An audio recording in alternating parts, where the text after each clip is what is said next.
revolutionizing the way people treat people in business. The Experience Pros, America's home for positive business talk. Welcome back to the Experience Pros Radio Show. Thank you so much for taking time out of your day to join us for ours. Angel Tessie and Eric Kramer helping you, no, not just helping you, empowering you to build your brand.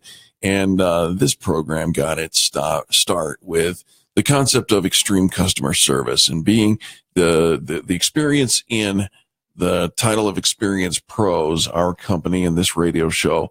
It's all about the guest experience. And, you know, for more than 100 years, L.L.Bean, you know, the company that makes those boots and clothing and they've apparel. got high quality apparel, right? More rugged.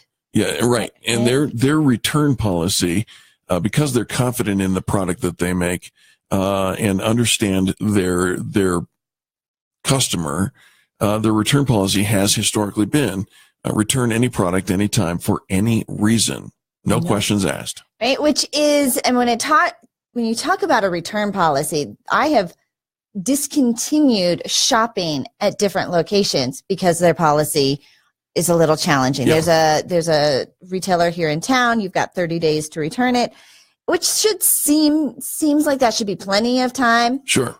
Until it isn't. It's life. And so I just prefer, not that I'm a big returner. In fact, I would much rather just keep it and give it to somebody than return because I just think I'm often made to feel as a criminal in some manner because I'm sending something back.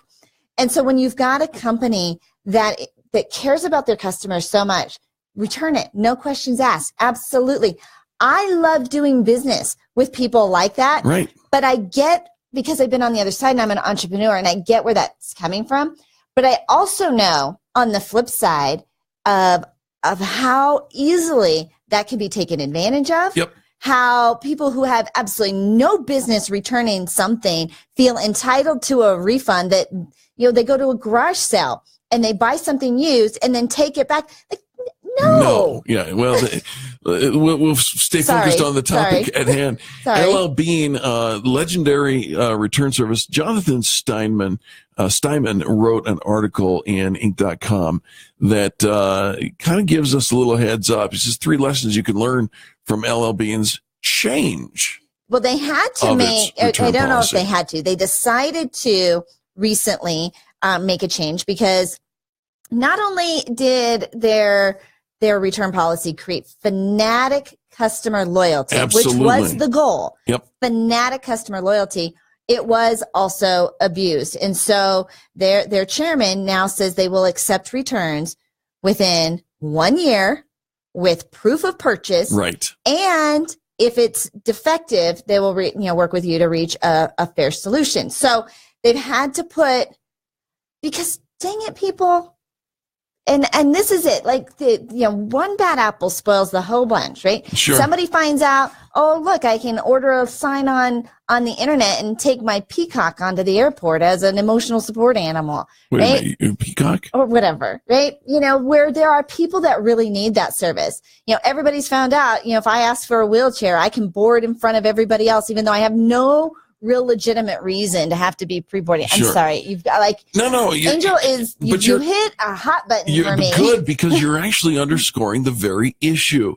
Changing your policies to protect you and not the customer tends to have a significant impact on the very customers.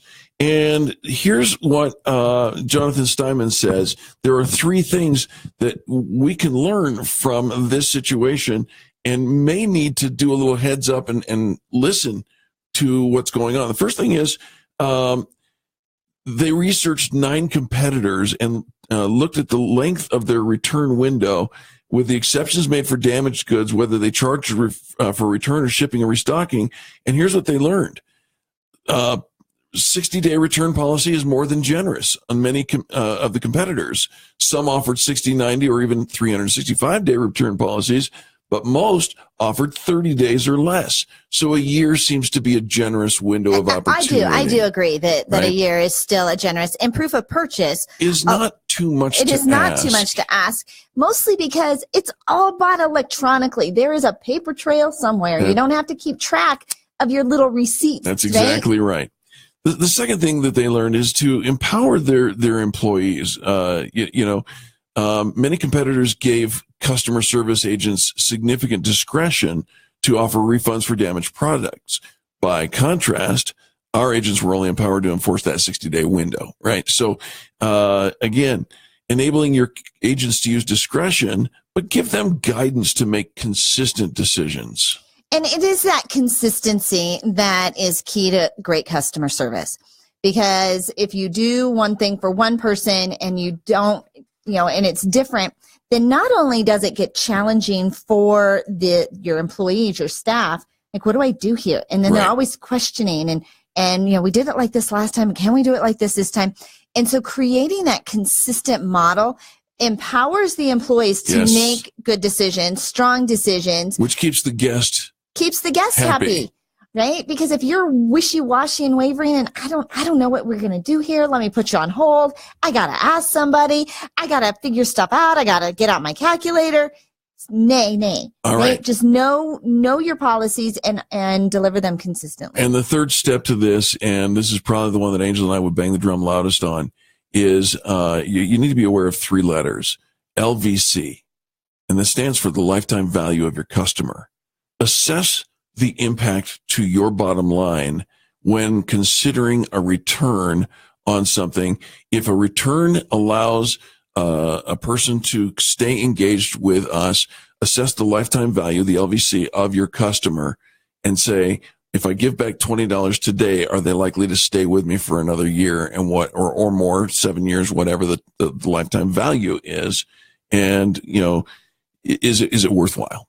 We learned that lesson years ago reading Jeff Gallegos. Is it Jeff Gallegos? Don Gallegos. Don Gallegos. Win the customer, not the argument. Right. He ran a grocery store and, gave several examples in the book of people returning items that were clearly labeled with the other grocery store's brand across the street, but decided, for $3, we are not going to argue over the return of that gallon of milk or that box of cereal.